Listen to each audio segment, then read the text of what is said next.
say something about it as well. So, Great, back. yes, thank you. For the record again, Danielle Fitzko, Commissioner of Forest Parks and Recreation. Here to share a little bit about H396, the creation of the Molly Beatty Distinguished Service Award.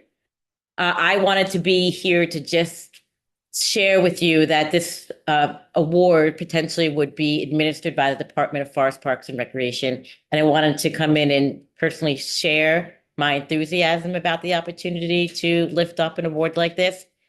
I did not ever meet or get to work with Molly Beatty, but if you're in this community of conservation, forest management, anything in natural resources, you know her.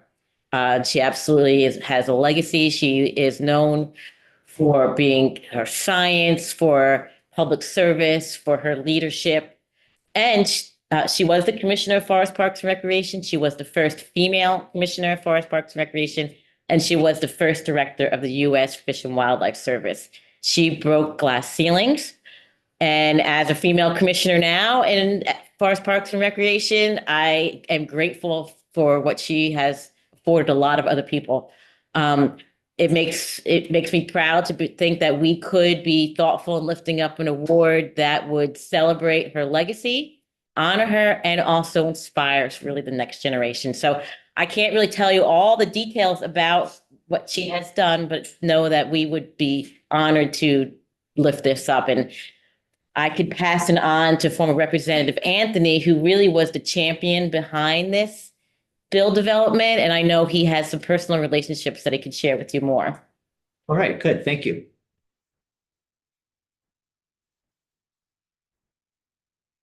Thank you, Danielle.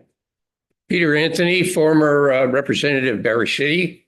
And I served on Ways and Means and also government operations.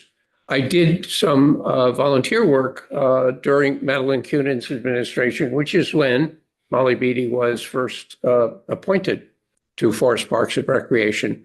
What triggered my passion about the bill and the legacy was the celebration in the Cedar Creek Room about a year and a half ago for the 100th anniversary of Forest Parks and Recreation. And I realized that this is an extraordinarily important window for visitors that I think is underappreciated. The commentary that was referred to during the celebration by people who enjoy our forests, enjoy our camps, and come here year after year after year, spread the word about how welcoming Vermont is. And I think that's extremely important. And the travel and tourism, I'm not sure, treats our parks and camps as an essential element in a strategy to bolster tourism. Skiing, no offense, gets most of the press, but I think given the number of people and the experience that's very different from skiing, it's also seasonally different than skiing. It really does contribute. And I could think of no one who was more committed, wedded, emotionally attuned to wise resource use than Molly. And I thought, so why don't we name it after her? And people in the future then will say, oh, gee, who was this lady? And because that's kind of lost. I mean, we're talking 40 years ago when she actually was active in government here. As you know, Governor Kuhn is still alive. She may hear about this, which is great, because she actually appointed Molly. So thank you very much. And I'd love it if it made it to crossover and got going this session. Hey, thank you. And questions, Representative Murray? I'd like to say that I was here under the Cunin administration, and I did get to meet her. I was in Fish and Wildlife at the time, and so I did get to meet her. But my concern was, when this came up, was that who's going to remember her? But from what I heard you folks say, she certainly has not been forgotten. So I guess my concerns were unfounded. To be reassuring, there are a couple of things I know. There's a scholarship in her name at one of the state universities. There's also a prize that Vermont Historical Society awards to high school students for a project that has an environmental theme. So this isn't the only public, if you will, recognition of her commitment to the environment and the state of Vermont. Do we know whether she has family still in the area or? If I may speak to that, Mr. Chair, I'm going to make sure Emily Long, who lives in Newfane, and I believe the family was or is in Newfane and may have relatives there, to be sure they know that this is happening in the off chance that they are around and can come when the vote occurs. Yeah. Hey, John. Representative Nelson. Yeah, to be short, Leland and sir, I called up Lawrence Pine, who used to write for the Burlington Free Press, to let him know that we brought this bill, and he was just elated. And so, no, she's not forgotten it. In the fish and wildlife world, she is remembered, and of course, the work she went on to do at the national level. Yeah. Yeah. There is a wilderness area named after her on the northeast, the North Slope in Alaska. Yeah, I think there's an area in the Northeast Cape. Yes, there is. There's also a bridge in the Victory Bog, I think, that has her. Oh, okay. Oh, really? That I didn't know about the bridge. I did know both in the Alaska naming and the wildlife area in the Northeast Kingdom. Yeah. So that's, I mean, that's great. I just think what I heard at the 100th anniversary was testimony from people who enjoyed the Vermont experience, but talked specifically about the personnel and the impression those people made on them in terms of information, warmth, welcomingness, and care about the experience that they had when they arrived. So I thought that's another way to put her name on it. Representative Boston. I was just going to say, I just did a quick search and it does appear there are still people who have the family name Beatty, multiple people with the same name in the Newfane area. And there's a Newfane farm, a farm in Newfane that has that name. So I mean, I think it's quite likely that, but I think it's likely there are some kind of family members that are still.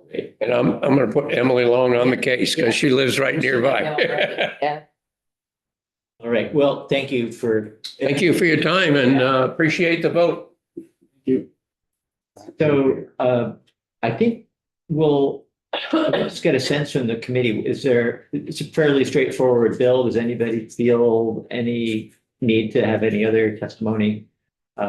We would, and I think we will in this case, not vote immediately just because it wasn't on our agenda to do that. And but I think we can just do a straw poll and make sure it's those in favor just want to show by show of hands here. Okay, good. All right, so we'll put it on the agenda. I know that you're not going to be here later, if you do it but this afternoon. yeah. Okay. So it'll be a 7-0-1 vote, I think. And Jed, you can just point out that the absent committee member was also supportive. I think anybody will question that, but great. All right. Let's see. I think we can we'll pause now. Well, actually, no, before we pause, we have the rest of the morning, we've got another change to our agenda. We have Legislative Counsel Michael O'Grady coming in at 11. So we can just chat for a minute and then we can be at ease for a few minutes. But he's going to come in on the miscellaneous ag bill. I'll talk about that when he comes in. And then at 11:30, Kirby is going to come in and look at a draft that he's been working on with Michelle. He's been listening. It reflects the concern that Jill Remick mentioned and that others have mentioned about how to time the abatement so that it fixes that challenge. It's been mentioned a couple of times.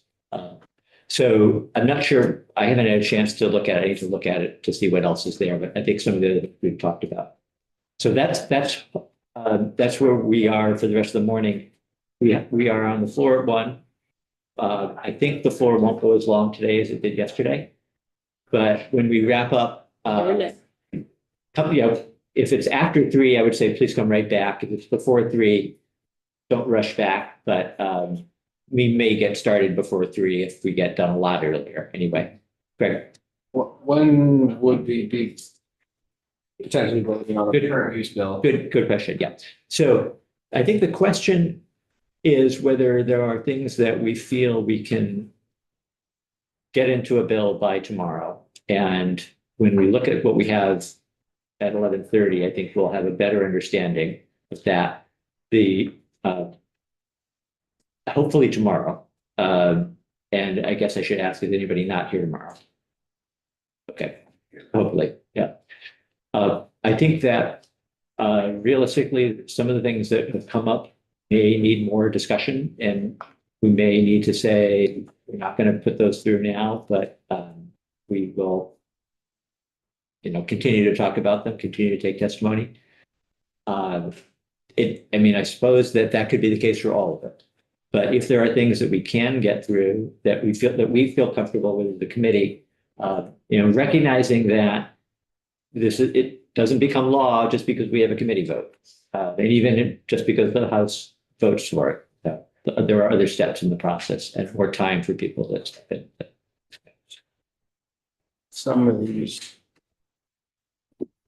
I'm learning that patience to get it right the first time is required on a lot of these things, and some of them we just can't. I mean, I'd love to see 134, but if it takes till next year to get it so it passes all the way through. Yeah. That's. I agree. Okay, good. Yeah, good. Well, I think, Jed, what you said was powerful earlier about there is, it's being patient as well, because you got to get it right. But at the same time, like, if you go too long, I think there's opportunity. I think the 25%, if we can find a way to combine different ideas from these two bills, I think we ought, given that our main interest is in protecting working lands and representing agriculture, forestry, and food resiliency, we've heard plenty of testimony on a need for some change to current use, I think. So I think, there's a way to come out with something by Friday for us. Okay, good. All right, we'll take a let's take just be back at 11. It is tomorrow. Tomorrow.